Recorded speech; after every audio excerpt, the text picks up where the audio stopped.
Governor Patrick, Lieutenant Governor Murray, Representative Galvin, Mayor Lisa Wong from Pittsburgh, who I believe is out there somewhere, Dr. Bluestone, distinguished guests. Good morning and welcome to AccuRounds. We're thrilled to be hosting Staying Power 2, a report card on manufacturing in Massachusetts. My name is Michael Tamasi. I'm a second-generation family business owner, along with my brother and sister. Our father was an immigrant from Italy and founded Boston Centerless in 1958, a business now located in Woburn, providing precision ground bar for applications all over the world. In 1976, he purchased a company in Canton, moved it here in '79, and AccuRounds has been here ever since. From one machine in a basement to 2 companies and 180 employees, he truly lived the American dream. But one thing for sure, I can definitely tell you, he didn't envision hosting 200 people at a manufacturing event in his warehouse.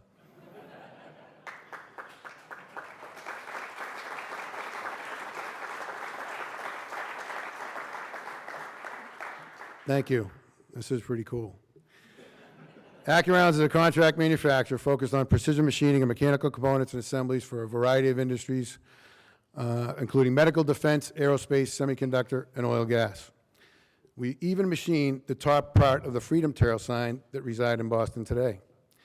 We've doubled employment and tripled revenue the last 10 years. In 2006, we awarded the Northeast Shingo Prize Silver Medallion, which recognizes companies for operational excellence, the first contract metalworking company in North America to win that award.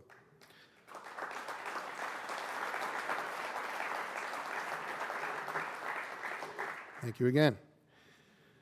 We were founded on a set of values my father instilled from day one, which has developed into our company's core values: gratitude, excellence, team first, initiative, and trust.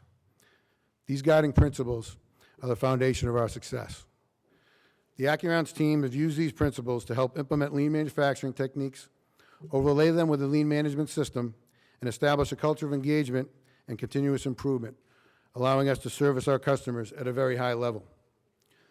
Thanks to this performance, I've been afforded the time to give back to industry. I'll talk later about my participation with the Advanced Manufacturing Collaborative, as well as my involvement with the Governor's STEM Advisory Council, chaired by the Lieutenant Governor. I'm an ambassador for MassEcon, and I'm the current chairman of the Greater Boston Manufacturing Partnership. Lieutenant Governor and I have worked together on many initiatives. He visited AccuRounds last year to congratulate our employees on a record-setting performance in 2010. His interest in manufacturing is genuine, and we all thank him for that.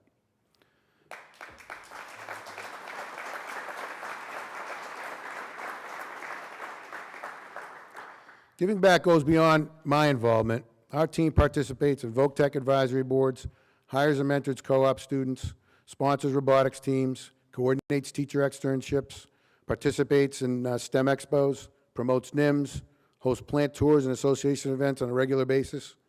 And we also work with the National Skills Coalition, promoting the need for legislation that assists skills training across the country. I preface today's event with all this info to give you a flavor for AccuRounds as a company, a sense of our employees' commitment to operational excellence, and an understanding of how small business can get involved with educational and government activities focused on improving industry. I hope today's program will inspire you to take action and get involved with future initiatives geared towards the success of manufacturing. As we move on to our sponsor comments, I'll put my GBMP chairman hat on and say we're excited to sponsor this report, as well as contribute time and effort towards the great work that Barry and his team did. The data compiled in this report validates the work that we do every day at GBMP, focused on strengthening the manufacturing sector and increasing employment opportunities. With that, we have a tight agenda. I'm the moderator and timekeeper. So I'd like to invite Paul Grogan to the podium from the Boston Foundation. Paul?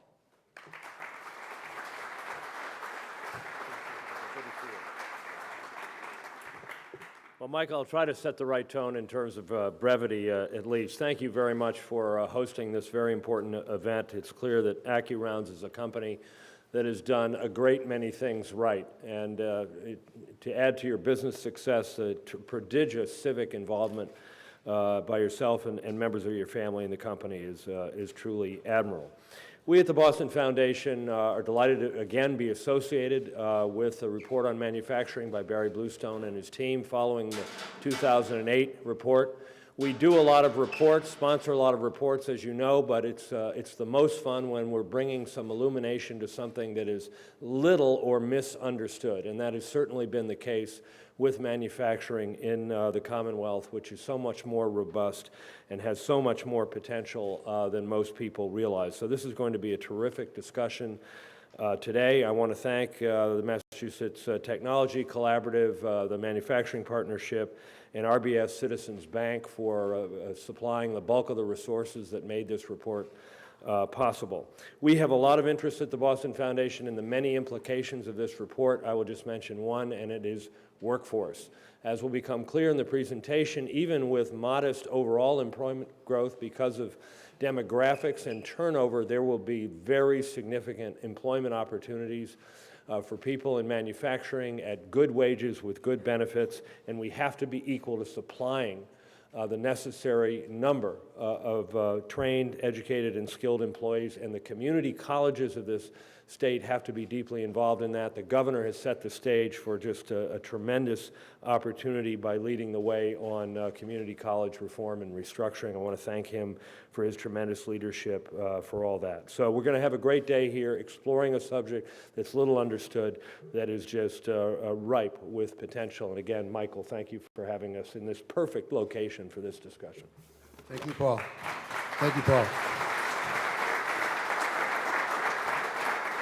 Next, I'd like to invite Pamela Goldberg from the Massachusetts Technology Collaborative.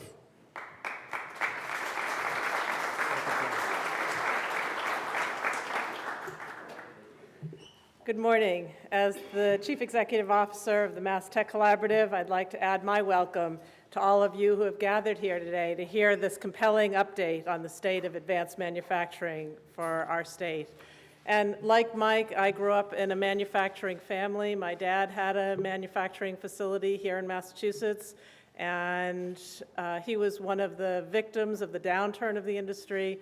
So to see the resurgence of the industry, to see the results of this report that we're going to hear about in a few minutes, the Advanced Manufacturing Collaborative is important for all of us, and the efforts to grow this industry in this state is so critical.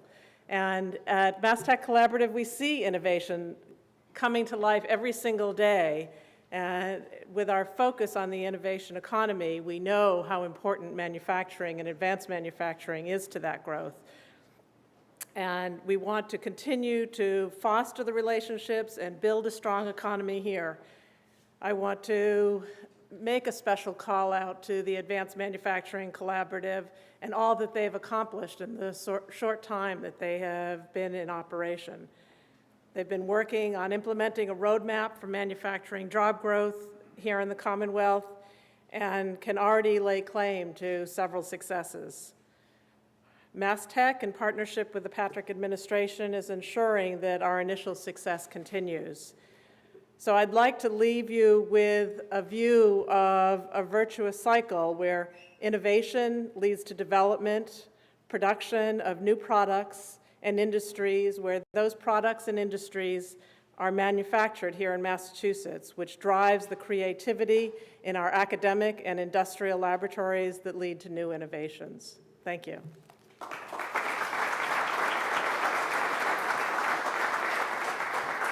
Thank you, Pamela. I'd now like to ask to the podium Jerry Sargent from Citizens Bank. Jerry. Well, first of all, I have to say it's a pleasure to be in the building of one of our clients.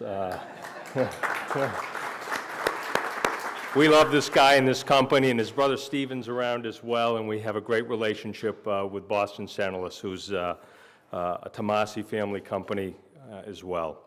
But I do want to give a special note of thanks to Michael for his outstanding leadership in moving the manufacturing industry forward in Massachusetts, and also for hosting today's forum. We appreciate your role as a Mass Econ ambassador. I too am one, and encourage other business leaders to become one as well. But we at Citizens Bank are impressed actually by the efforts of so many of you in the room. Manufacturing is such a critical component to our local economy, and it's great to see how serious our business leaders are taking this opportunity to improve it and move it forward. We all know that manufacturing has been contracting in this sector over the last decade, but manufacturers in this space are now strengthening. We see them investing in plants and in their people. This is a terrific sign. Yet at the same time, we know that competition is increasing both nationally and internationally. And so now we have an opportunity to support our manufacturing industry by helping them compete and grow by focusing on some of the key issues that are raised in this report. And while almost none of the 700 manufacturers surveyed indicated that they had any issue in terms of access to financing or capital, one of the things that we're focused on at Citizens Bank is working together with the Mass Tech Collaborative to put together a forum on access to capital, because we still think we want to focus on this topic and try and improve companies' access in this space to capital. It's so critical. And as our manufacturing workforce ages, Paul referenced, we're going to have more than 100,000 jobs become available in this sector over the next decade.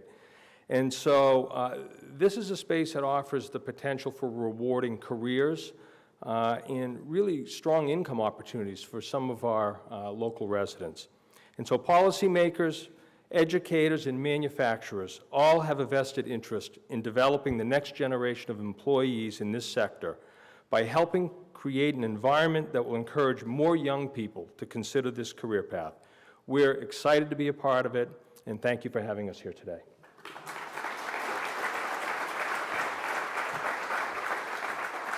Thank you, Jerry. Now let's call up the star of the day here to give her the report. Barry Bluestone, please come to the podium.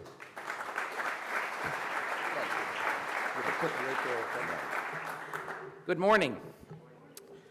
I have to tell you, some of you have seen me give speeches before, and I've given quite a number.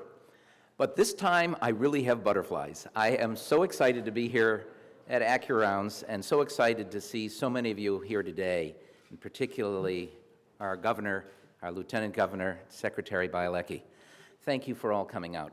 I'm going to race through at warp speed a lot of slides, but you'll have the full report and the executive summary after this occasion today, so you can look at these. So let me start. This is actually Staying Power 2. In 2008, July 2008, we published with the Boston Foundation Staying Power 1. It was at a time in which we talked about the Roger Dangerfield syndrome. Nobody gave this industry any respect. But it suggested in this report that after decades of shrinking, manufacturing was coming back. Unfortunately, my timing isn't always so good. We finished the research in November of 2007. And of course, in December of 2007, America slipped into what has now been the Great Recession. And it was getting worse by the time we gave our report in July. Led by the auto industry, many of you know I'm from Detroit, manufacturing was in free fall.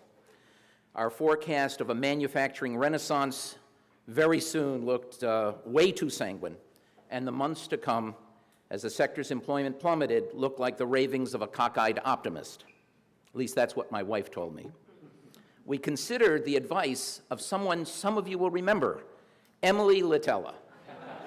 Never mind. By the way, I used this in class the other day. There wasn't a single student who knew who she was. Says something about the age of our audience, Governor. So we have a new assessment. And with the help of the Mass Technology Collaborative, the Greater Boston Manufacturing Partnership, RBS Citizens, and the Boston Foundation, who so graciously supported our independent work, you're going to see this report. We've taken a look at what has happened in Massachusetts manufacturing since 2007. We reviewed an enormous amount of existing data from our own Department of Labor, from the U.S. Department of Labor, from the U.S. Bureau of Economic Statistics. We surveyed nearly 700 manufacturers again, and we interviewed nearly 60 manufacturers. This is what we found. This is what things look like between January 2007 and December in 2009. We had projected that employment would decline by only about 3,200 jobs a year. It actually declined by about 36,000. But Since November of 2009, and despite the Great Recession, here in Massachusetts, manufacturing employment has been holding its own, and as you'll see, has been growing in terms of its output. You can see the annual rate of change in Massachusetts manufacturing employment falling by almost 5% a year between 2000 and 2006, 4.2% as the recession got underway, but at a minimal 0.3% even as the Great Recession continues.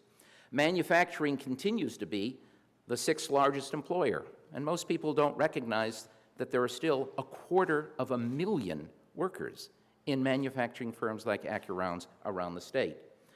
Indeed, one of the most extraordinary things is that in 2011, we actually added 43 firms, net.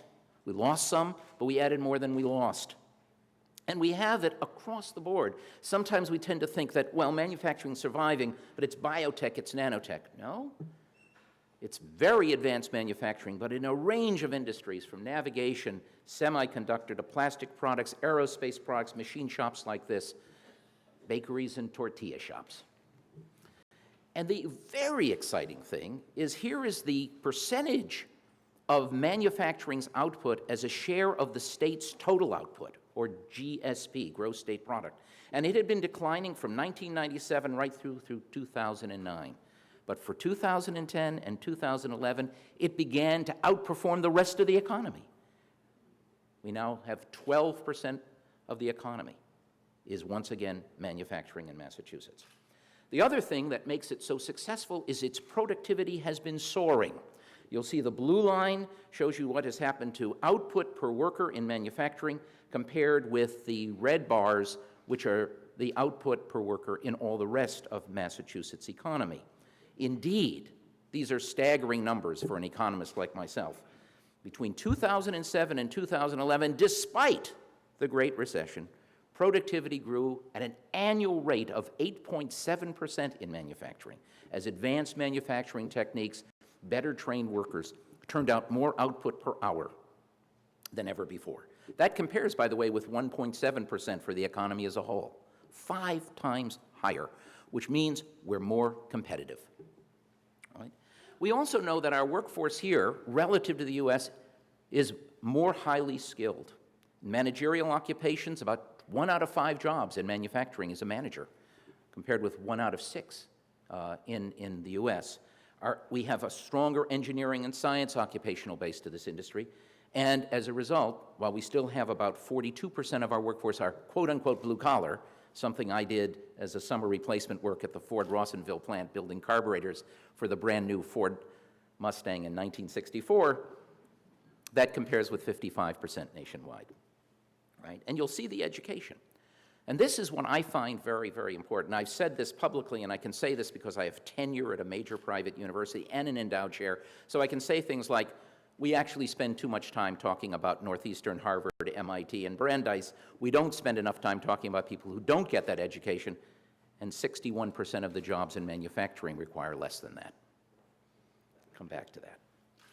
What is also fascinating is, despite the fact that it's the 6th largest employer, manufacturing pays such fine wages and salaries that it is the 2nd largest payroll in the state, only exceeded by the healthcare sector.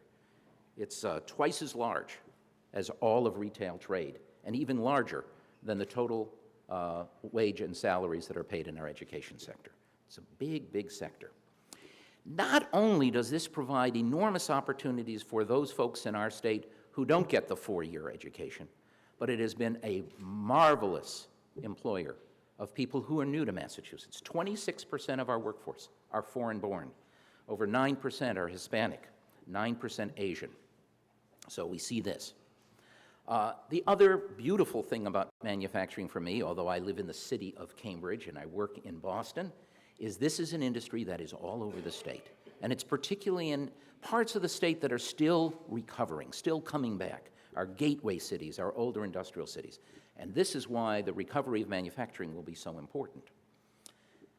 Paul Grogan referred to the fact, as did our friends from Citizens Bank, that we're going to have a lot of job opportunity in this sector, and it has to do with the fact that the workforce is aging very rapidly. I was in Lynn, Massachusetts yesterday working with their business partnership in the Chamber of Commerce and Mayor Kennedy. And one of the manufacturers there told me, when I happened to mention this, that he had just lost two of his finest production workers, both of who had worked for 30 years, and he couldn't replace them, and this was a problem. So the Massachusetts Department of Labor actually did a projection 2 years ago of what would happen going out to 2018, and they suggested that there would be continued decline in employment as productivity exceeded the growth in output, but at a much slower rate than we'd ever seen before. We took this as our projection until we got the results from our survey, which you'll see in a minute. So let's take a look at what we found in our report. Let's first of all look at the structure of manufacturing, the labor force, sources of capital, and changes in the economic environment. Right? The first thing you see is that we have about 36% of our firms are tiny, 1 through 4. About 70% have 20 or fewer employees.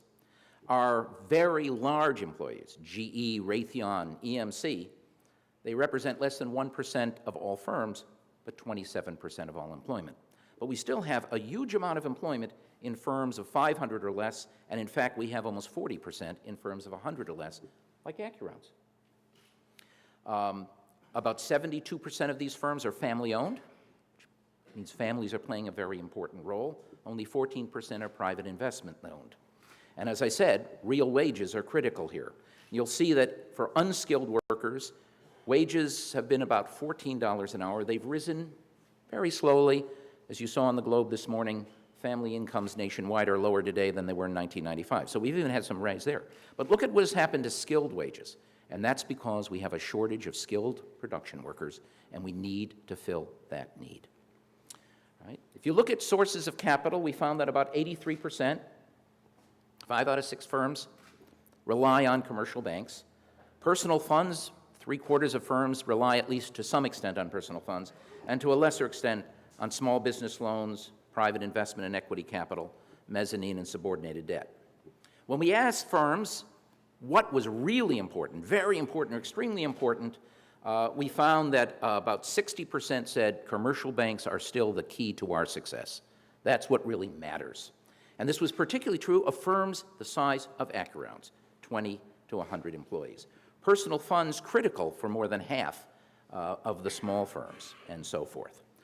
If you looked at, asked questions about, well, what do you think is going to happen over the next 5 years in terms of your suppliers, your customers, your competitors? Particularly look at what the competitors. We're seeing that there are going to be some more U.S. competitors, but even more importantly, more state competitors, even more importantly, more U.S. competitors, but most importantly, as Jerry Sargent suggested, it's global competition, and we've got to meet that, and we are. When we asked about your expectations about what you're going to see over the next 5 years, they said, well, we're going to continue to see the demand for lower prices, improved service delivery, better product quality. But, and very interesting for somebody who in 1982 was the co-author of Deindustrialization of America, all about offshoring and outsourcing, very few expect that their companies are going to be involved in that. They're staying put. This is a place where they can do their business. So, what is important to survival of this sector? Why do manufacturers want to stay here? Why might they relocate? We asked that question. We also asked about innovation activity, the use of state assistance, and capital access in the future. Number one, repeating number one from our 2007 report because we asked the same question, is what is most important here is the work ethic of the workforce in Massachusetts. It's why we're here. They're innovative, they're engaged, they're experienced, they're skilled. Inertia was another reason. Too hard to move. They also think that if we can continue the process of using our community colleges and vocational schools, private trading agencies, we will have an availability of future labor, but only, it turns out, if we really pay attention to that. We then asked, why might you leave? Number one, Governor, healthcare costs. We all know that. Cost of workers' comp, we're starting to do something about that in the state. Taxes and fees, cost of unemployment insurance, future energy costs were at the very top. Things, fortunately, that we're actually paying attention to in this state and trying to do something about those. We asked about innovation activity, and we actually created an innovation index, of which the greatest part of that index was, did you invest in new manufacturing equipment over the last 3 years? Did you invest in more product research and development? Did you invest in education and training? Did you secure at least one new patent? Did you enter into a new formal partnership to expand your business? And this is what we found. We had 13% of firms were extremely high on this, another 20%, 21% high, and so forth. So what does this mean? Well, here's where we need some help. The large firms, which are the ones in orange, and the middle-sized ones that are in blue, ranked very high on the innovation scale. The smaller firms rank lower, and they are still a large proportion of all firms, not the large proportion of employment, but they need help being able to make those kinds of investments. And we need to extend things that we're doing so well with our moderate and large-sized firms to small firms. That's one of our recommendations. When you ask firms, what do you see over the next 5 years in terms of your production levels, those firms that are innovating at the highest level overwhelmingly expect to be increasing their production levels, increasing their output. The more innovative, as you might imagine, the higher the expectation about output. We looked at that in terms of where you would see employment growing. And again, it's not the firms that are standing by and doing nothing. The firms that are increasing their productivity the fastest, which would normally mean we need fewer workers, actually expect to be adding more workers as their output exceeds their productivity growth. Right? We asked about state incentive and grant programs. What do you use? And the answer was workforce training grants, by far one of the largest. And it was about the same in 2007 and 2012. Remember, 2 surveys. Investment tax credits, again, about a quarter firms use those. Big increase in the use of the R&D tax credit, from about 12% to 18%. And also, to some extent, an increase in the firms that are using our low-interest loans. Right?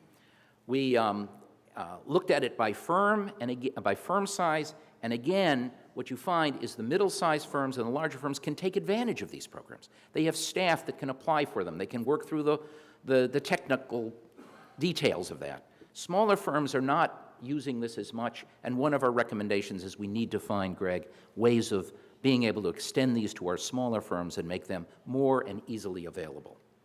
Right? Access to capital. We actually expected that this would be a major problem. It's a problem in the future, some worry about. It's not a major, major problem in the past or into the current. 50% of firms said access to capital was not a problem at all. Only 8% say it is a great problem for them. And we asked the same thing about growth. The Federal Reserve Bank here, and I work very closely with them here in Boston, did a study recently and thought, well, there's good access to capital within 495, but it's not so good in other parts of the state. Not true, according to the nearly 700 firms we talked to. It was about the same access across the state and generally quite good. But when we asked about the future, only about a third were not concerned about the future access. And there were more than 1 in 5 firms who reported, as we go forward, we want to make sure, particularly given the economic environment that we have, Fed action coming out today, that there'll be financing in the future. What about the future? Well, difficulty in recruiting labor, recruiting methods, training institutions. We asked the question again, so this is our 2012 survey, do you find it difficult recruiting various kinds of labor? Even in a weaker economy than in 2007, 43% of our firms said it was very difficult or extremely difficult to recruit skilled craftspersons, as my friend in Lynn told me yesterday. R&D staff about a quarter. Less problem today with entry-level workers. And if you look at the things that really matter, how they recruit, where do they get it from, it's overwhelmingly employee referrals, which may be true here in AccuRounds. And then the vocational high schools. Community colleges, not so much. So our emphasis, as Paul Grogan suggested, on community colleges could be very important. When we asked how important are these institutions, the vocational and technical high schools come out at the very top. That's what's important in terms of recruitment. Community colleges, again, a little weak. And our Workforce Investment Board, we've got to do something there too. What are the things, the kinds of training that actually goes on. Overwhelming, it's on-the-job training. The employers told us, manufacturers told us, we want workers who are appropriately trained, have the right skills and social skills. We can train them right here on the shop floor. Again, technical and vocational schools, absolutely important. Same thing with community college. So what's the future? Let's take a look at the future, right? How many firms invested in new manufacturing equipment or manufacturing process software over the last 5 years? 83% of them. For those of you who will take a tour of this facility, which I did this morning, you'll see some of that. Invested in education and training, 50% of all firms. In expanded manufacturing, sales, and marketing workforce, again, almost half of all firms. Invested more in product and research and development, almost half of all firms. This is how we grow the future. So we then asked, what do you think about your own future? What will happen over the next 5 years through 2017? 65% of firms expect to increase their production. 2/3. By the way, that's greater than in 2007 when the economy was stronger. And we asked them, what about employment? And it turns out that 70% of firms expect to increase their employment over the next 5 years. And 22% of them expect to increase their employment by at least 11 to 25%, and another 13% expect to increase employment by more than a quarter, which may give the lie to those projections that we'll continue to see a decline in employment if these expectations prove correct. Okay? We also asked them about their business expansion plans, right? And these are firms who are committed to staying in Massachusetts, but they're also going to be expanding around the country and even outside the United States, particularly the larger firms. So, what could help manufacturing success? Well, we looked at a number of these.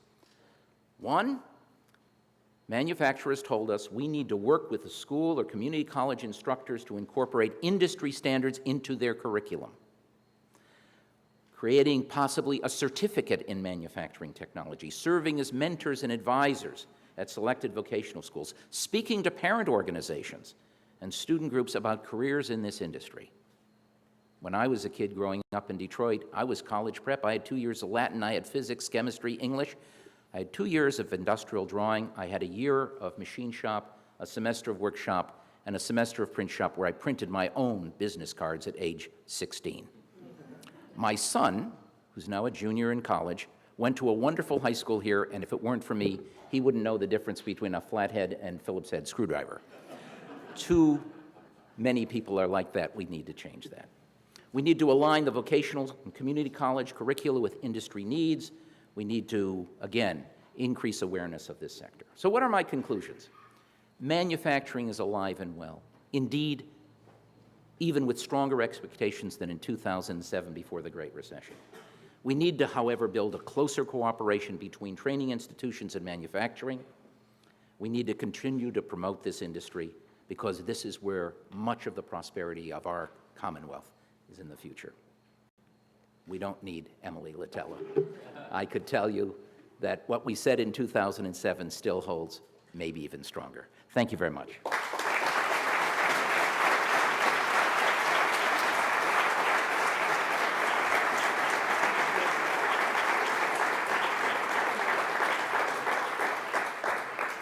Barry, thank you for a fantastic report, and we'd like to move right into the panel response. I'd like to invite to the stage Ed Leiden, Al Cotton, and Luis Izquierdo.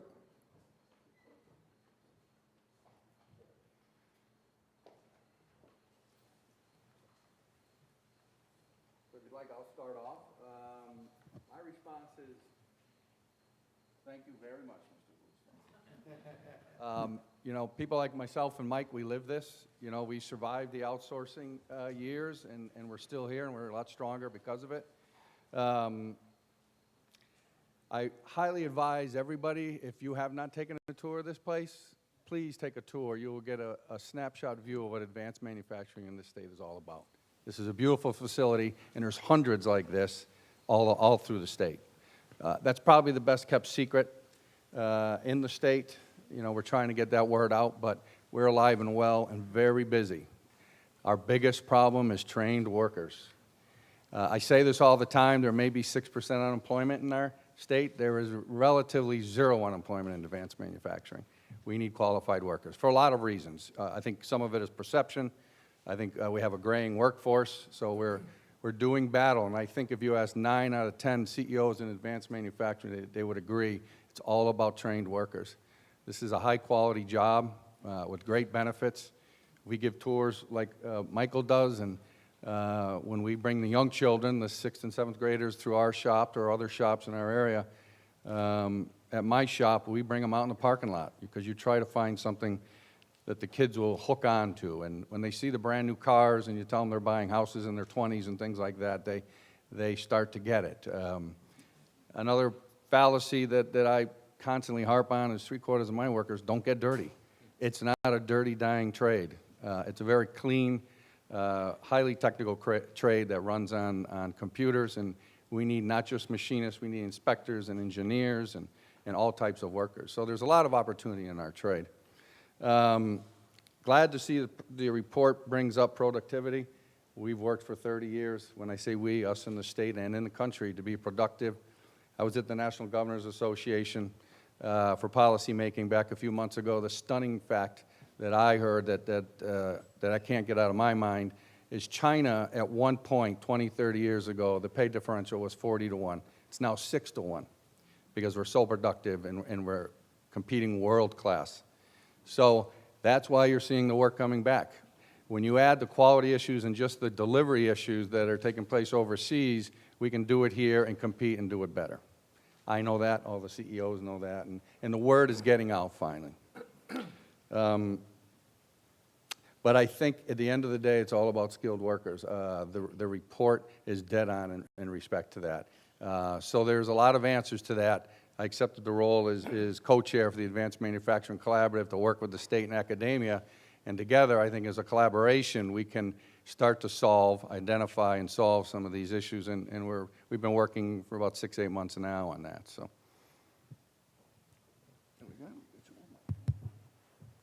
This is my 46th year in Massachusetts manufacturing. I've spent most of that time trying to catch up with Jack Healy. I don't think that's ever going to work. I'm wearing two hats, both with NIPRO, representing the 6th largest employee-owned company in the United States. And we have 1,000 people in Massachusetts, 3,000 people across this country, for whom manufacturing based in Massachusetts basically is their future. It is their retirement. It is their major investment. And it's very important to all of us that what Barry has just told us can happen, does happen. And wearing my other hat as co-chair with Michael of the Promoting Manufacturing Committee for this collaborative, I can only say thank you very much, Barry, because now we have our story. And it is a great story to tell, and I can't wait to get started. It's a huge opportunity for us. Manufacturing has been leading the recovery. That's the story he has told us, and we need to make sure everybody understands that. Part of the issue, I think, with manufacturing is many of us are aware that in many ways it is following agriculture. Agriculture in the last century went from half of the population down to about 6% of the population. And manufacturing was the other half of the population, and it is now going to a relatively small percentage. It's not probably going to be 6%. But as it goes, it is creating these jobs that are now $75,000 jobs. They're soon going to be $100,000 jobs. They're not the $20,000 jobs that they used to be. It's a great opportunity, and what a story we have to tell. That's my thing.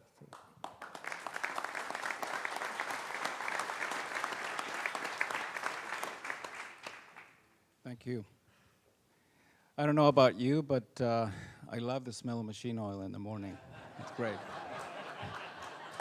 I'd like to put my remarks in context with the AMC subgroup that I and Randy Sablich lead. This group addresses the problems that small and medium-sized enterprises face, those who compete through their application in advanced process and technologies. But they lack the available resources and technical assistance services that would support their growth. So our charter is to improve access to technical assistance to SMEs, with a particular attention to the need to expand the integration of innovative processes and technologies in the state's SMEs.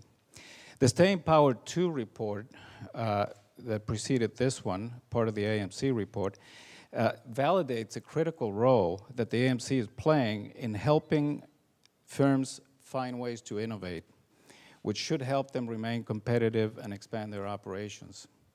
According to the report, nearly 72% of the more than 7,500 establishments in the Commonwealth have fewer than 20 employees, and that was validated in Barry's report, and only 7% have 100 or more. So small and medium-sized enterprises have been identified as a particularly important target for a state role to enhance the competitiveness of manufacturing in Massachusetts. And their competitive edge really resides in their advanced manufacturing capabilities. But it's also recognized that there are often insufficient linkages and collaboration among the various companies and stakeholders to create a truly vibrant innovation ecosystem in Massachusetts. Building up advanced manufacturing capabilities is heavily dependent upon the ability of companies to acquire the necessary equipment and infuse their operations with a portfolio of enabling technologies and the associated training that goes with that to improve manufacturing processes and operations. And for SMEs, this represents a substantial challenge both financially and operationally. So it goes on to conclude that Massachusetts manufacturing firms will have to pay even more attention to price, quality, and service delivery going forward, and they will have to boost the use of advanced manufacturing technologies in order to maintain the rapid productivity growth. The Commonwealth has reasserted the importance of the manufacturing sector in the state economy. And this report further validates a critical role the AMC is playing to help SMEs succeed in this innovation-centric and highly competitive environment. The Technical Assistance and Innovation Working Group is working to provide SMEs increased access to important processes and tools, such as modeling and simulation, quality system certifications, export processes and controls, all of which should help prepare them to compete in the innovation economy. In summary, I am personally delighted to partner with the state in this endeavor because even though our primary focus is on the SMEs, large manufacturers such as Raytheon depend very heavily on a capable and vibrant supply chain in order for us to bring in timely product innovation and affordable solutions to our customers. So our destinies are clearly tightly linked. Thank you.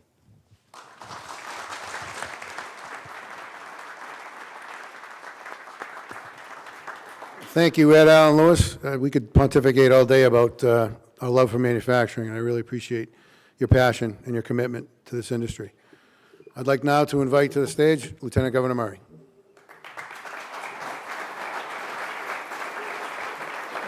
Thank you, Mike. Thank you for hosting us, and I want to also thank the panelists.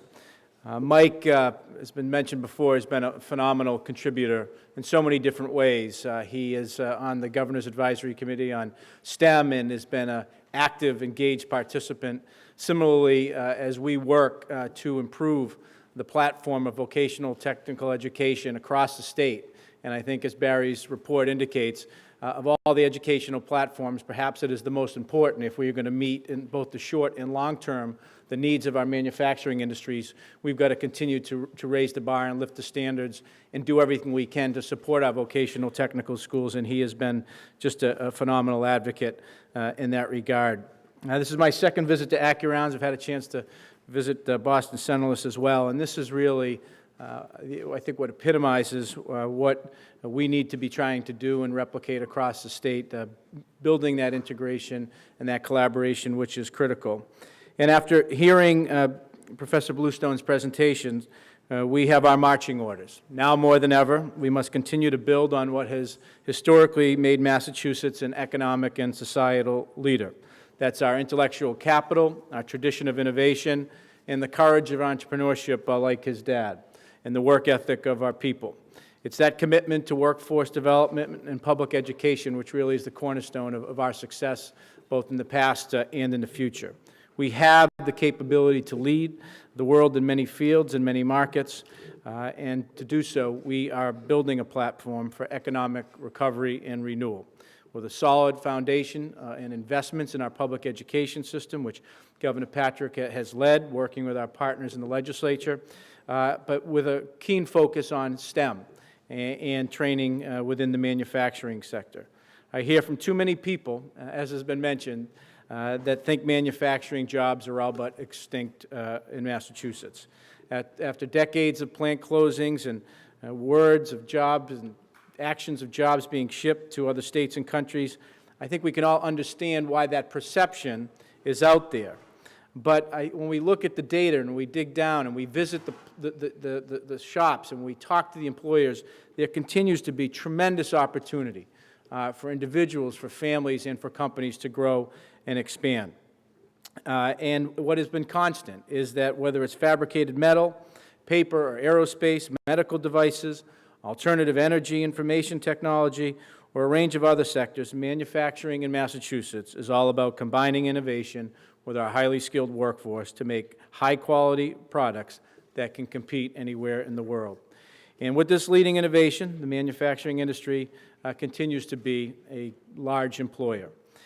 Governor Patrick and our team have made it a priority, working with Secretary Bialacki, working with Marty Jones at Mass Development, Mass Tech Collaborative's Pam Goldberg, the Massachusetts Advanced Manufacturing Collaborative, with our public and private partners. We continue to make this a priority, not only through our community college reforms, but in efforts that we have undertaken to strengthen our vocational technical schools. Just a few examples of sectors and initiatives we're focusing on is in 2011, collectively Massachusetts received $13.9 billion in defense and homeland security contracts, generating more than 130,000 jobs in Massachusetts, an 83% increase from 2003. Many of these jobs in manufacturing. In Worcester County, the workforce and training system, led by Worcester Technical High School, Quinsigamond Community College, WPI, the Mass Manufacturing Extension Partnership, and Fitchburg State, have organized a seamless approach to training and educating workers. And the Mass MEP has provided significant leadership in training returning veterans for manufacturing jobs. For this and other reasons, in the FY 2013 budget, Mass MEP received a nearly 50% increase in their budget. They are a key partner in working with our Advanced Manufacturing Collaborative across the state. On the North Shore, we have already seen increased demand for workers. Last year, I visited North Shore Community College and General Electric, as well as Linvoke Tech, and they are launching a program and a new manufacturing certificate program that provides on-the-job training for new hires, supported by a $144,000 grant from the Patrick Murray administration. A class of 20 students started last fall with a new round, with additional company partners beginning this fall. And so to meet the demand for new workers, that $100,000 that Barry illustrated, we are proud to announce today the launch of Amp It Up, a new statewide career promotional campaign that will raise awareness about available jobs in the industry. The campaign, which Mass Development will run, is the first major initiative of the Massachusetts Advanced Manufacturing Collaborative. Amp It Up is designed to reach young people and to provide information to parents, to career counselors, and teachers, the people who most influence young people's choices. I think when I know from just seeing, when we introduce and excite students about this, it's a place they want to go and are excited to go, but we've got to get over that perception of their parents and of those guidance counselors and of those teachers. And that's what this program is designed to address. This campaign is built on a successful National Science Foundation-funded program, Mass Tech, launched by Quinsigamond Community College and Mass MEP, and will include a partnership of educators, manufacturers, workforce investment boards, and civic leaders. Michael Tamasi, who is a member of the collaborative, and Mass Development's Marty Jones will speak more about the campaign in a few moments. As we move forward to grow and strengthen the manufacturing workforce and sector and fill the future workforce needs Barry mentioned, I know that the government cannot do it alone. We need that engagement, and we have it here and in so many places with our manufacturing sector of employers and private sector leaders to make sure that we are doing all we can to raise awareness and excitement around manufacturing. That is what the Advanced Manufacturing Collaborative has become, that public-private partnership. So, great day for the Commonwealth, but clearly we have our marching orders, and we know with the people in this room and their partners across the state, we will be successful.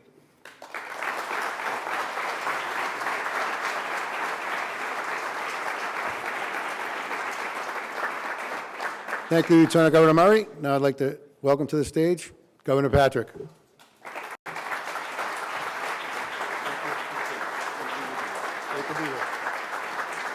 Thank you very much, Michael. And first of all, thank you for the very warm welcome here to AccuRounds, to you and your family and all your colleagues from AccuRounds. Thank you for having us here today. I feel certain that your father would be proud of you, and maybe your brother and your sister too. I want to thank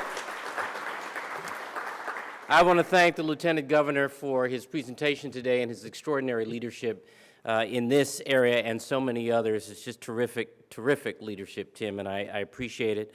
I'm excited about the Amp It Up program. Professor Bluestone has given us a strong story to tell. We need to tell it, and we need to tell it together. All of us need to tell it. I've said to many of you in the business community that I love you, but as a community, you stink at bragging.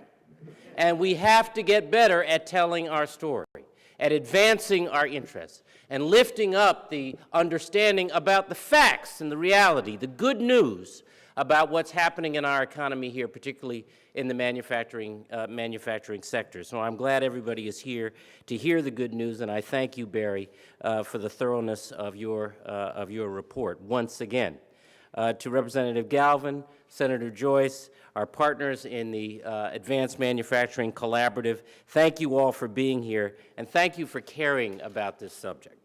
Massachusetts is a global leader in the innovation economy. Our life sciences cluster, for example, has been named the best in the country by Jones Lang LaSalle. The Kaufman Foundation put Massachusetts at the top of its most recent New Economy Index, and the Milken Institute's State Technology and Science Index ranked us first for the third straight time. Our investments in innovation, education, and infrastructure are a major reason why Massachusetts has recovered from the Great Recession faster and stronger than most states. In the first 7 months of this year alone, Massachusetts added nearly 40,000 jobs, and our unemployment rate at 6% is well below the national average. Manufacturing, as you have heard today, and as many of you in the field have acknowledged from your own experience, is an important part of that story. People used to think that the transition to the new economy meant the decline of good, middle-class manufacturing jobs. Today, we can tell a different story, and we have to tell it. Massachusetts manufacturers like AccuRounds are globally competitive and expanding. Manufacturing employment has added thousands of jobs since the Great Recession, and the forecast for new jobs, as we heard today, and further growth in manufacturing across the Commonwealth is bright indeed. Professor Bluestone's report finds that manufacturers increased productivity at an 8.7% annual rate, and manufacturers are themselves optimistic about the industry's future, as 70% expect to add jobs in the next 5 years and 65% to expand production. The report finds that there will be, as you all heard, 100,000 new openings in manufacturing over the next 10 years. So the question for us is this: if we are to be good stewards of the Commonwealth, the question is, how do we prepare? How do we assure that we are ready, that our workers and the workforce is ready for the jobs that manufacturers are creating? That's why I proposed and signed into law, with the help of the legislature, the changes to create a more unified, coordinated community college system. And Paul, let me thank you again for your and others' partnership from the private sector in this. Now campuses will be more responsive to the needs of local economies and the state's fastest growing sectors like manufacturing. The Obama administration has been a partner in this as well, helping with $20 million for our community colleges to establish seamless career pathways for workers in growing industries. The Massachusetts Workforce Competitiveness Trust Fund has been an important resource to help build regional partnerships in many industries, including advanced manufacturing.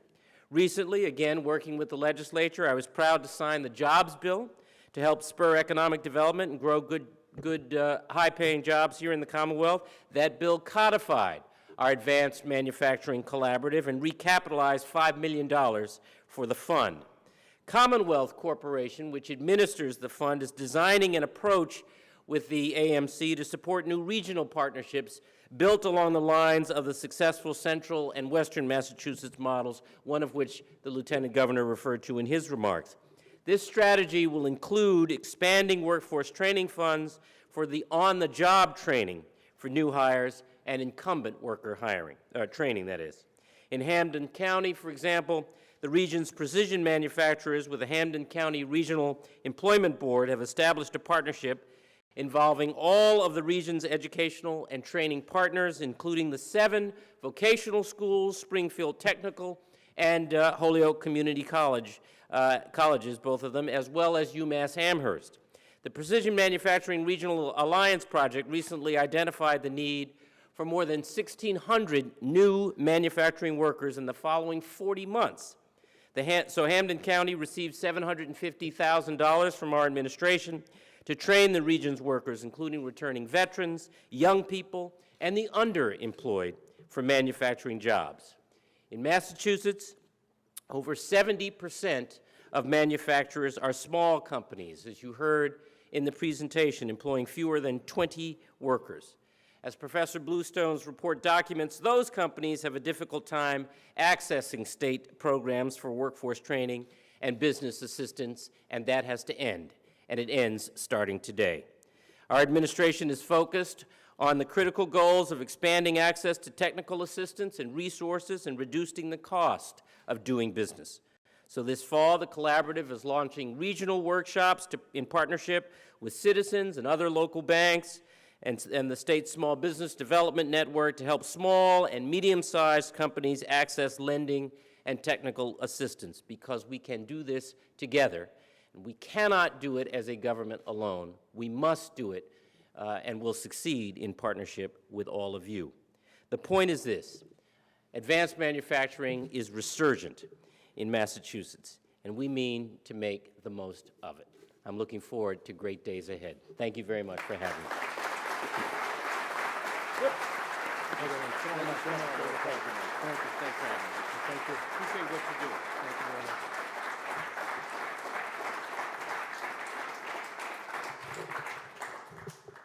Thank you for those wonderful remarks, Governor Patrick. We do look forward to working together to make things happen. I'd like to ask Representative Galvin to the stage.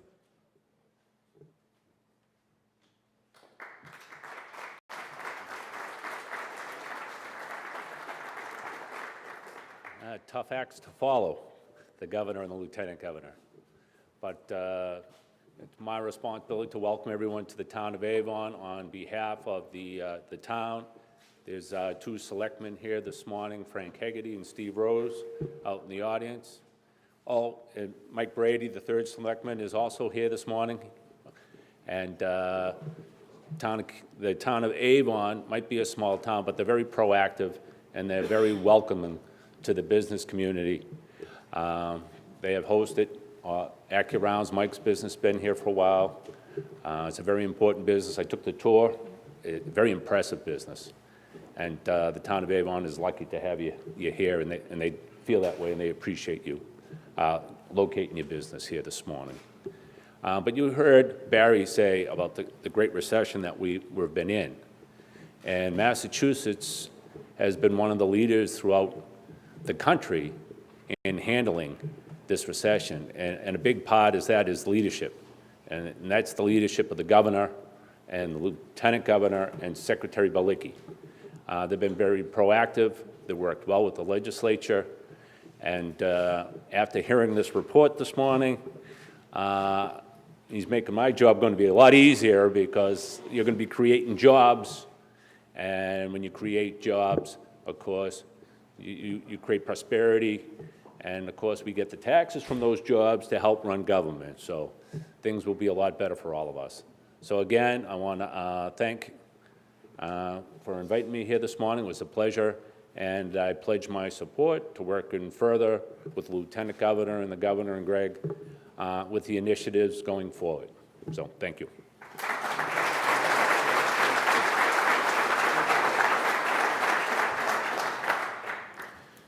We have a 1-minute insertion in the agenda because we have a guest we didn't expect to show up today, but he is here. Senator Joyce, would you like to say a few words?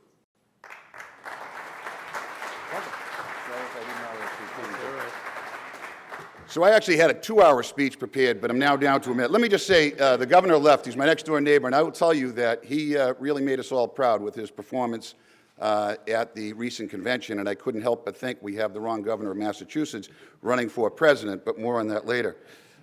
This administration, let me tell you that Bill Galvin and I have served in the legislature now for some time, had the pleasure of representing Avon and about 9 other communities for about 15 years.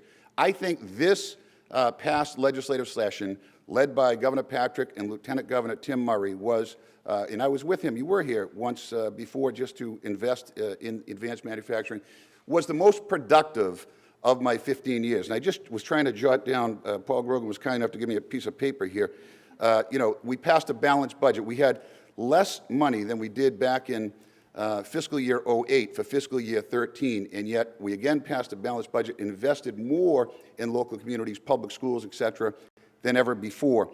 The health care bill led by this administration, you know, we passed a health care availability bill back in 2006 that now 98 or 99% of legal residents of Massachusetts have health care. The greater challenge was try to rein in the costs that are driving state government will have not the ability to do anything else but pay for health care, local government as well, and it's Bob Brady, Mike's his brother, the rep, and but for your businesses as well. And it was this administration that led the effort that over the next 15 years with a health care cost containment bill that will reduce costs by some $200 billion over the next 15 years, truly staggering. There was, the governor mentioned the jobs bill, investment in not just advanced manufacturing, but also in research and development and matching grants for our universities. We did pass the casinos bill. We really had no choice because of federal law, but we jumped out in front, put a regulatory framework in place that will result in still hundreds of millions of dollars in additional revenue for the state and about another 15,000 jobs. Countless other bills, foreclosure prevention, and you know, a very, very productive legislative session. So I want to give credit where credit is due. I give a lot to my friend Tim Murray, to my friend Deval Patrick, to Greg Bialacki, who is an outstanding Secretary of Economic Affairs, April Anderson, his assistant, who's hiding in the back, who's more capable than any of you. So, and Mike Tamasi, on a personal note, the person who accompanied me here, Sue Franco from my office, always reminds me what an outstanding Little League coach and gentleman you were to the children of Canton.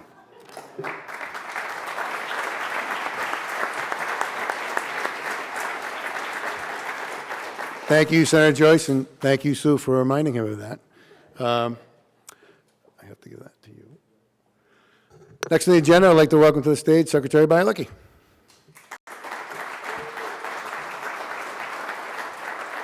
Thanks very much. And it's been terrific to hear all the reports we've heard so far. My role here is really, you've heard from the governor, lieutenant governor, some of the ways in which we have enthusiasm and passion for supporting advanced manufacturing.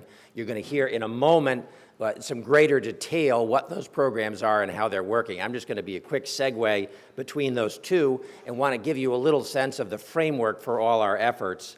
The point really for me is that this is a serious long-term effort. We're so pleased not only hear Barry's report, but that it is the 5th-year anniversary of his prior report. This is an example, everything else that we do in economic development, and frankly in other parts of business, the governor has always made clear we can't focus on what's going to happen tomorrow or the next quarter. We have to be thinking about what's going to make Massachusetts a better state for the long term over the next 10 or 20 years. And my mission this morning is just to convey to you the seriousness, the long-term effort that we are making here. We're trying to build something that is going to support and help grow this industry for many years to come in a collaborative fashion. So what we have, the outlines of what the work we have done, it is collaborative between business, industry, and government, and you heard it's not just a Patrick administration, working very closely with the legislature, has been hugely supportive of manufacturing all around the state, tremendous partnership with the federal government and the Obama administration as well. We're very pleased that in the last legislative session that we did agree to put into statute the Advanced Manufacturing Collaborative. It does include participants from government, academia, and industry, but as you heard from the response panel, it is an industry-led collaborative. The majority of the members are the people who do this every day, and what they are doing and where their concerns and needs are driving the agenda. Working together, we have come up with 5 areas that the industry has told us are the areas of greatest concern. And you're going to hear now in each of those areas what we are doing to move things forward and to help our Massachusetts manufacturers be even more competitive than they are today. So thanks.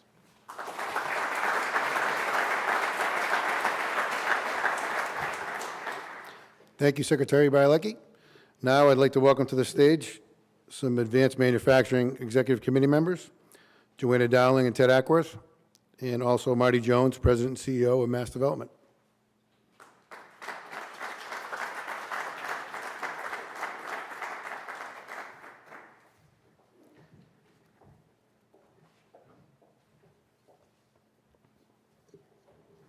I get to lead off this session, and as was mentioned earlier, I serve a couple of different roles here. I'm on the STEM Council, I'm co-chair of the Public Awareness Subcommittee, and also with the Advanced Manufacturing Collaborative, I'm a co-chair of the Promoting Manufacturing Working Group.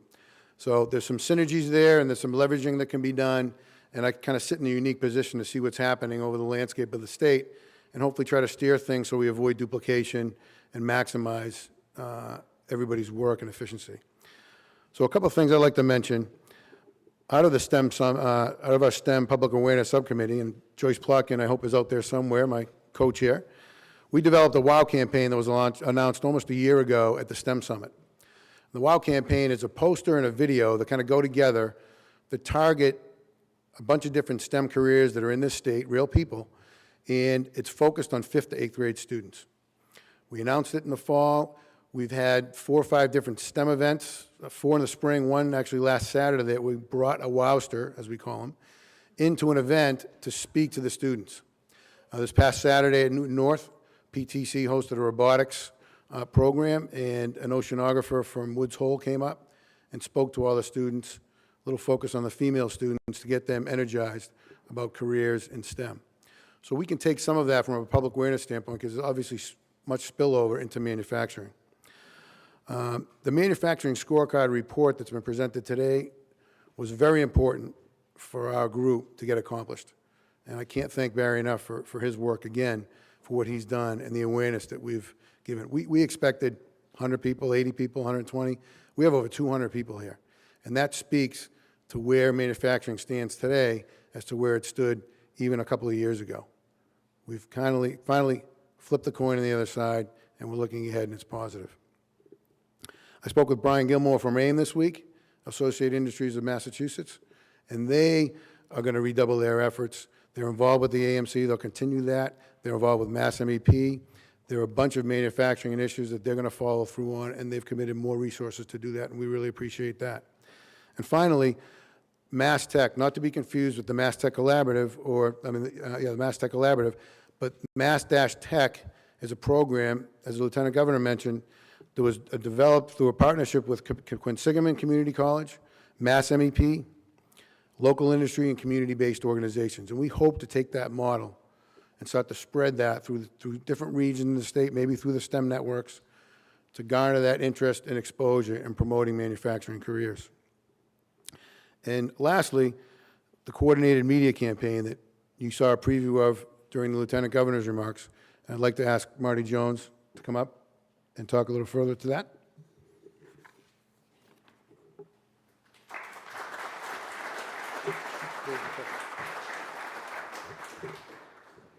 Thank you. And I want to thank Michael again and his great team here for hosting us today.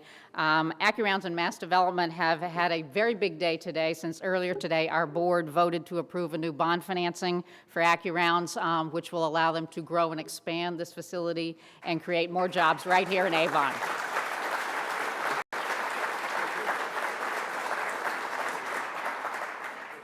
So I want to talk a little bit about Mass Development's role in two aspects of the work of the Advanced Manufacturing Collaborative and Manufacturing in Massachusetts.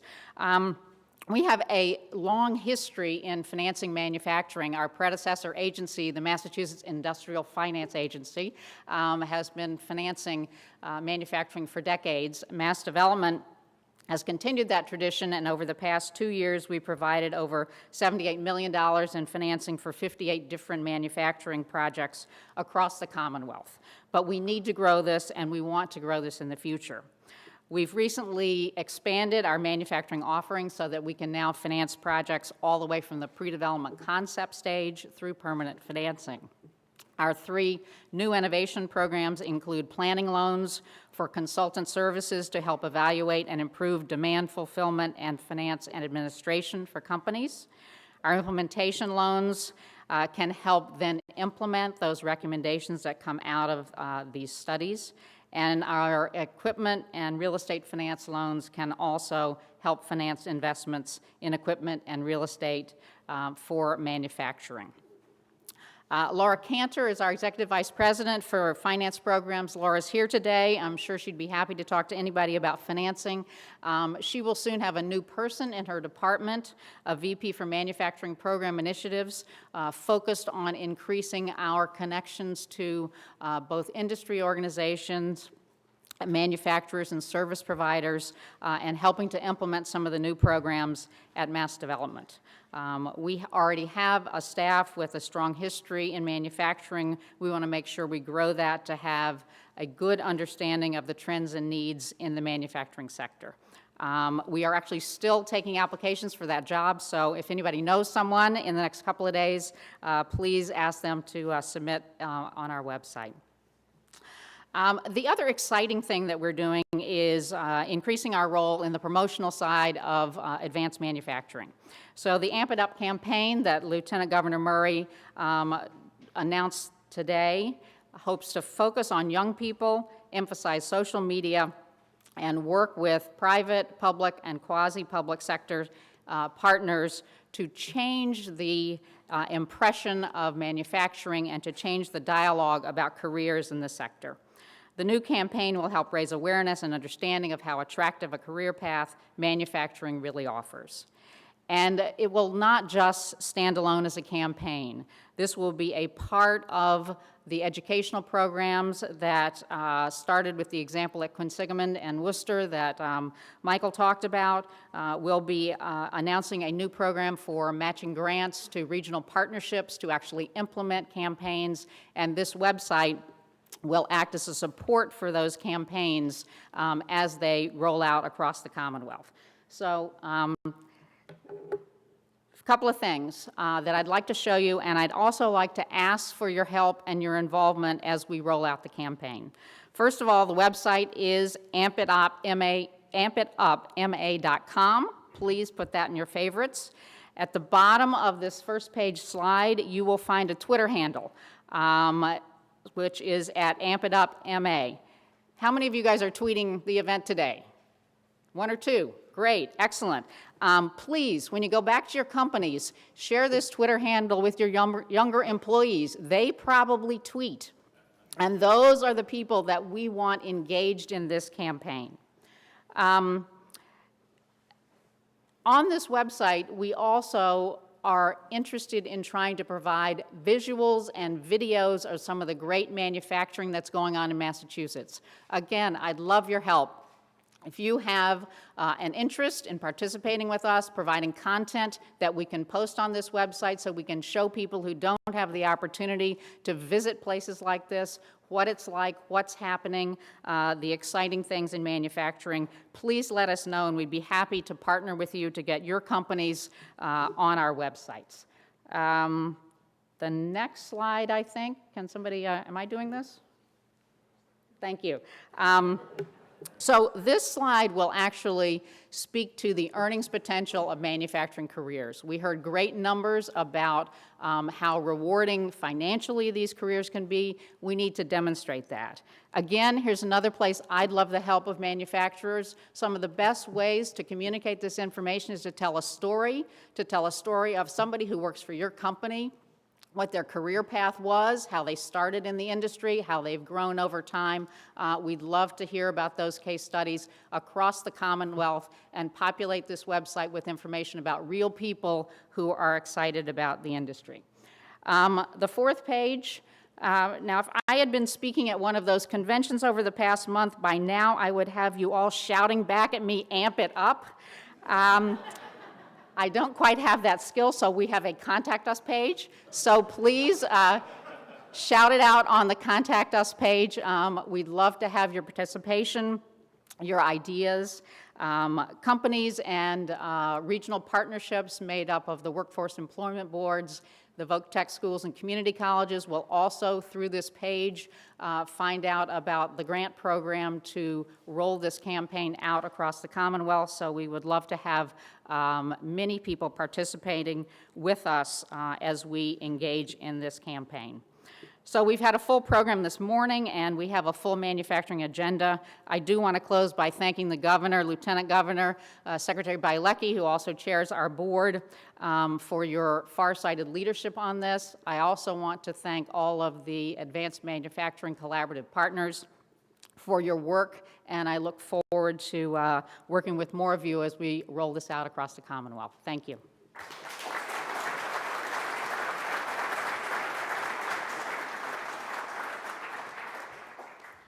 Thank you, Marty, and certainly appreciate that little bit of good news. That's exciting. For all everybody in the back, it's time to expand.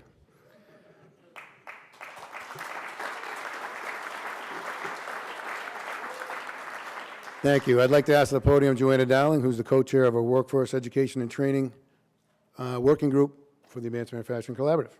Joanna.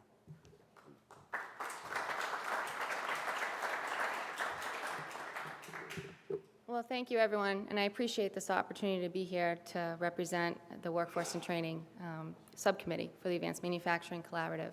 I am from the Custom Group. It's also a family-owned business. Myself and my brothers run the business that my father started in our basement in a three-family in Somerville. So in 1969, we moved to Woburn, and thus started the Custom Group, formerly known as Custom Machine. We have two contract manufacturing companies that target the aerospace, medical, semiconductor, and commercial sectors. We also have a training facility that we started to address the skill shortages that we were having in our own facility.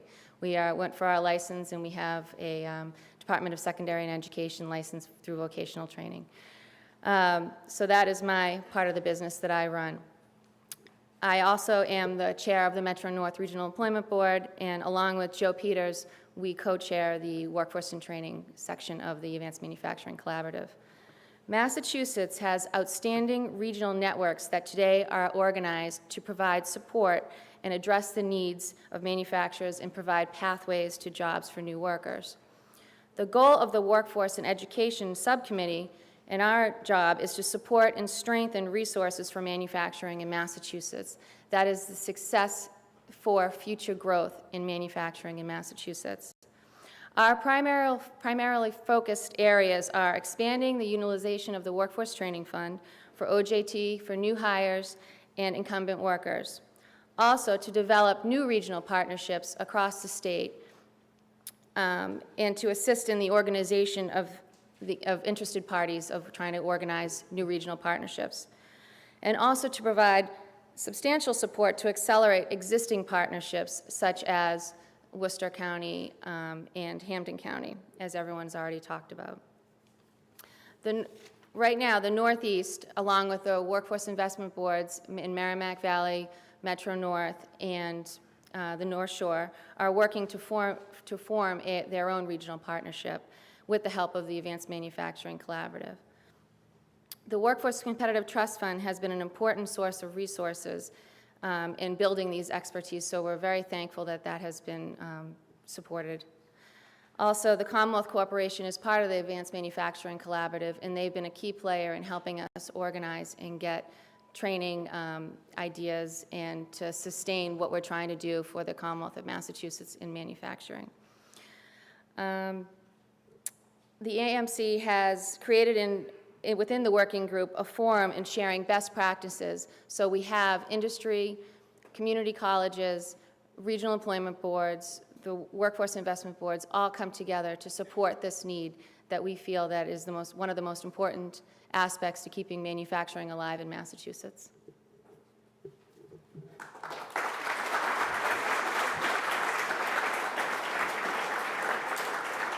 Thank you, Joanna. Now I'd like to ask Ted Ackworth, the co-chair for the Access to Capital Working Group.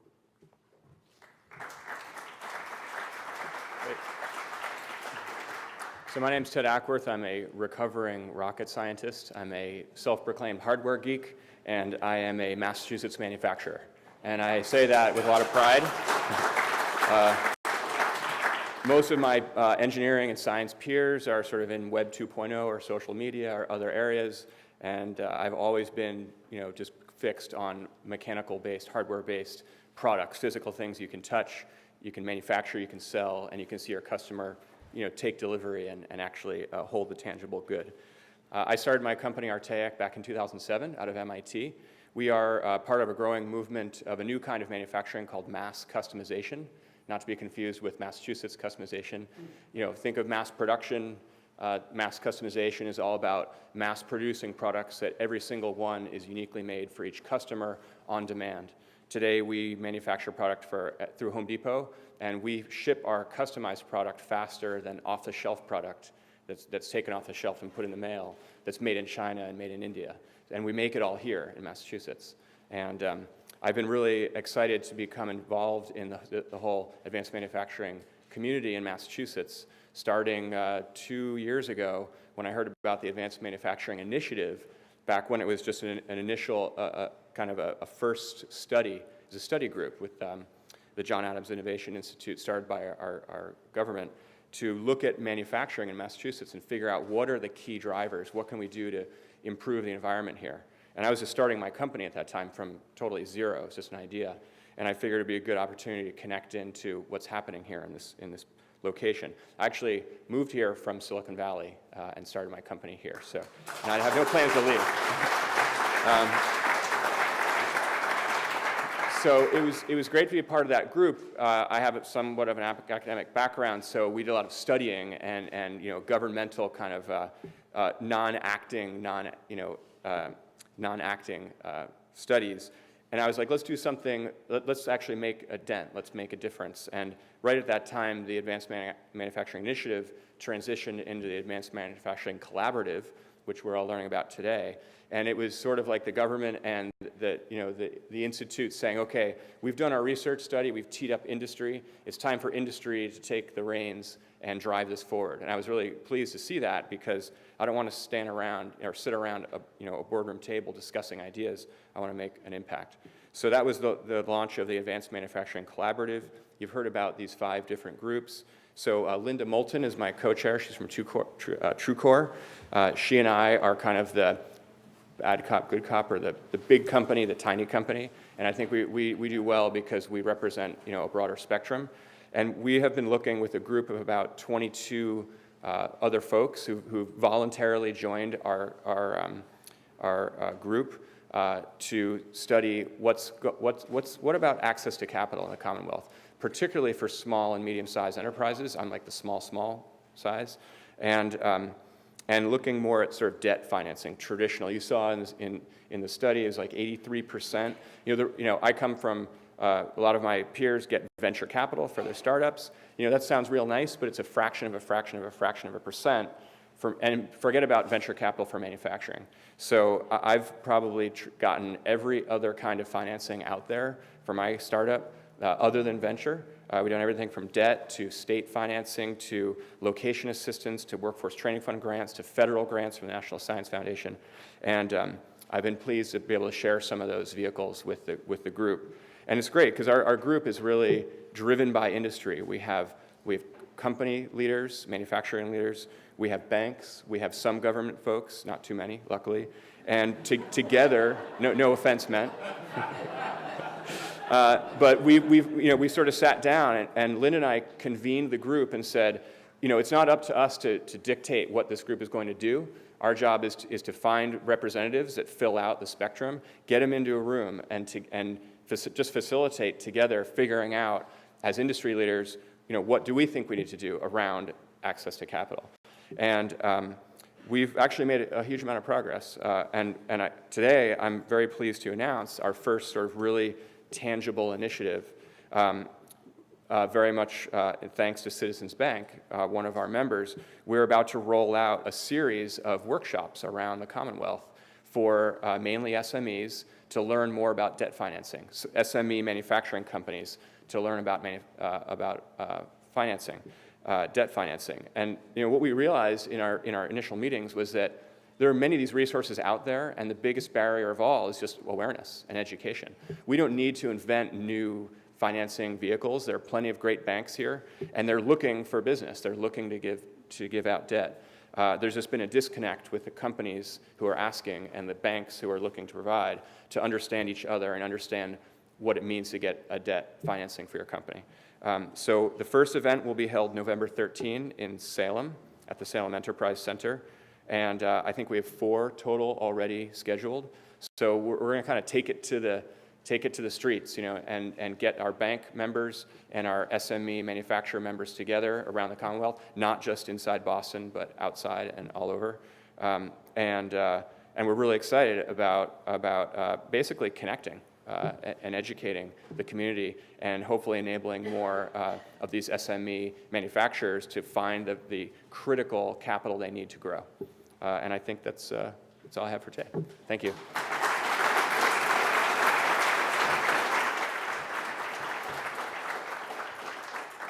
Thank you. Thank you, panelists, for giving us some insights as to the follow-up action items. I really appreciate it.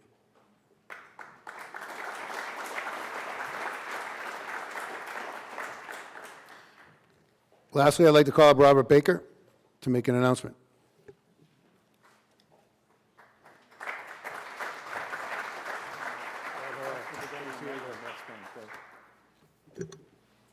So I run the Smaller Business Association of New England, which has manufacturers and 600 or 700 other companies.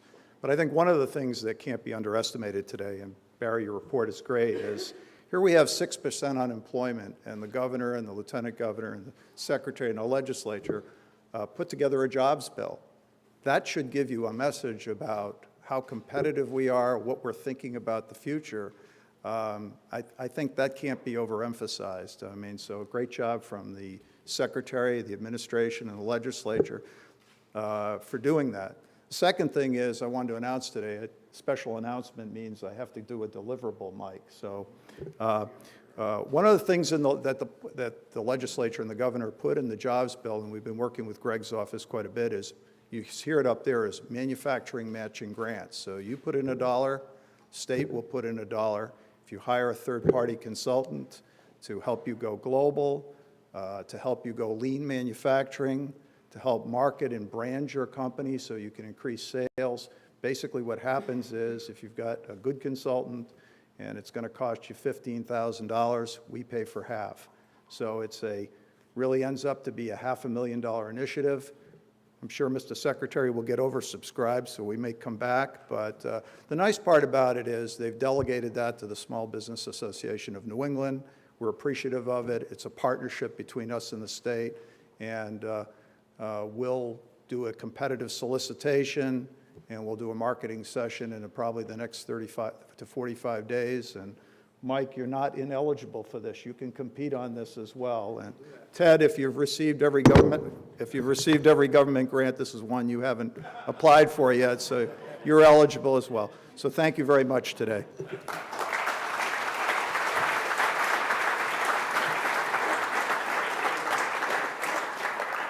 Thank you, Bob.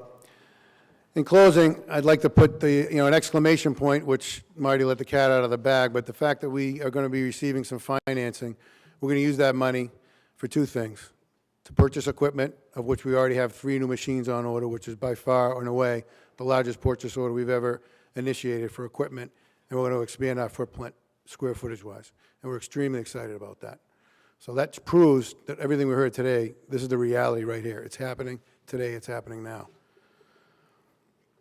For those of you who want to see Barry's presentation in not-so-quite warp speed, he's going to be giving it at the GBMP's Northeast Shingo Conference on September 25th and 26th in Worcester. So hopefully many of you have already registered, but if not, he's one of many exciting speakers coming to that event in a couple of weeks. In closing, I'd like to thank all the sponsors who spoke today, all the panelists who came up and gave their presentations, and for all their commitment. These aren't paid positions. This is time out of your workday or night to get things done, and I really appreciate that. The cooperation from the governor's office and the lieutenant governor's office has been unparalleled. My entire team at AccuRounds here, I can't say enough about you guys. What you have done to the shop, not only the last couple of weeks, but the last 4 or 5 years, to put us in a position to be a leading company. And as a customer told me a couple of weeks ago, he said, I use AccuRounds as the poster child for manufacturing in Massachusetts. And he meant that in the most sincerest way, because we've been able to compete, maintain pricing for our customers, and still be profitable enough that we can invest back in the business. And that's a tough formula to do, but we're doing it, and it can happen in the state, and we hope that many of you take some of these initiatives and opportunities to improve in your businesses that you may be doing and expand and add capital and people. And finally, thanks to you. Without your interest, there wouldn't be anything going on. And I mentioned earlier, we got doubly subscribed, maybe a little hot in here, I apologize for that, but I can't thank you enough for cramming our warehouse, listening to this exciting program, and for those staying for the tour, you could assemble out back and look for your color on your tag and look for the people holding up the color. That's who your tour guide will start at. And I believe there's probably plenty of food and muffins if you want to grab something on the way out. So again, we're extremely honored to be here today. It was a great morning for manufacturing. We're alive and well. Go spread the word. Thank you very much.